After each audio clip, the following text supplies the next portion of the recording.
इधर रांची में child in need institute की ओर से पंचायती योजना में बच्चों और महिलाओं के मुद्दों को समावेश करने को लेकर कार्यशाला का आयोजन किया गया।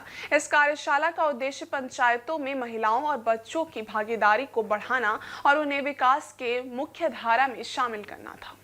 लोगों ने बहुत अच्छा, जो मैं वीडियो के माध्यम से देख पा रही थी, बहुत अच्छा प्रयास किया है और मुझे खुशी है कि यहाँ पे आपके नेचुरल लीडर्स भी आए और उन्होंने जो परेशानियों को महसूस किया होगा मैं कुछ हद तक समझ सकती हूँ। हम लोगों के लिए थोड़ा चीजें आसान हो गई है इस स्तर पर पहुंचने के बाद, लेकिन जो जमीनी स्तर पे काम कर रहा है, जो एक बदलाव लाने का प्रयास कर रहा है और खास करके महिलाओं और बच्चों के हितैषी बनकर मैं समझ सकती हूँ कि आप लोगों ने बहुत परेशानियों को झेला होगा, लेकिन मुझे खुशी है और आपको बधाई भी इस बात के लिए कि आप लोग यहाँ जितने भी लोग बैठे हैं सभी सोल्यूशन प्रोवाइडर्स हैं।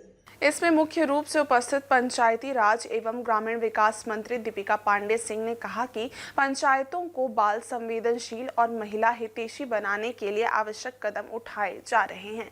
राज्य सरकार महिलाओं और बच्चों के विकास के लिए प्रतिबद्ध है और इसके लिए हर संभव प्रयास किए जा रहे हैं। मंत्री ने स्वयंसेवी संस्थाओं से आह्वान करते हुए कहा कि आपको अपने लक्ष्य को प्राप्त करने के लिए प्रतिबद्धता के साथ काम करना होगा।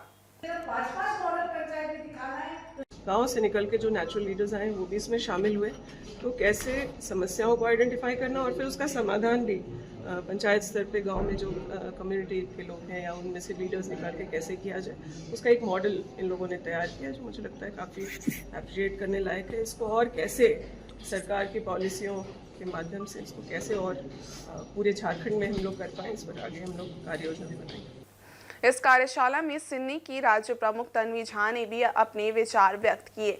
उन्होंने कहा कि महिलाओं और बच्चों की भागीदारी पंचायत स्तर पर सुनिश्चित होनी चाहिए। साथ ही उन्होंने खूंटी और धनबाद में सिन्नी द्वारा बाल हितैषी ग्राम विकसित करने की पहल का उल्लेख करते हुए बताया कि ये मॉडल राज्य के अन्य क्षेत्रों में भी लागू किए जा सकते हैं। कार्यशाला में विशेषज्ञों द्वारा पंचायतों में महिलाओं और बच्चों को सशक्त बनाने के लिए प्रशिक्षण और जागरूकता अभियानों की आवश्यकता पर भी बल दिया गया। जब तक ये प्रोजेक्ट मोड से निकलना हम लोग नहीं।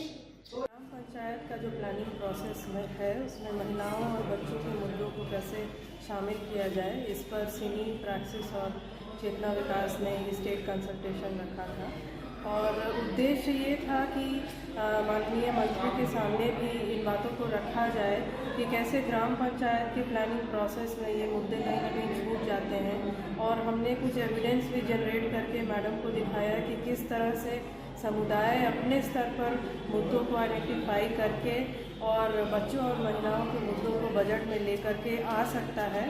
और मैडम को ये पहल बहुत अच्छी लगी। उन्होंने भी कहा कि सरकार का भी ये प्रायोरिटी है कि महिलाओं और बच्चों के ऊपर वो फोकस करे और उन्होंने ये